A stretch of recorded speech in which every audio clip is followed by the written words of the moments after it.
بسم اللہ الرحمن الرحیم۔ السلام علیکم میرے محترم بہنوں اور بھائیوں، رسول اللہ صلی اللہ علیہ وسلم نے فرمایا، جمعے کے دن مجھ پر کثرت سے درود پڑھو۔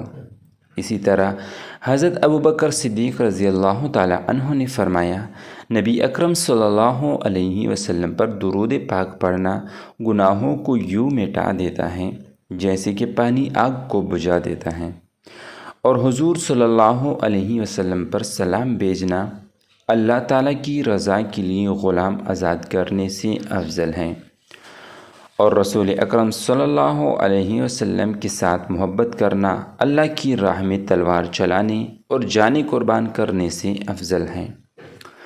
تو میرے محترم بہنوں اور بھائیوں، میرے ساتھ آپ بھی ایک مرتبہ ضرور درود شریف پڑھیں۔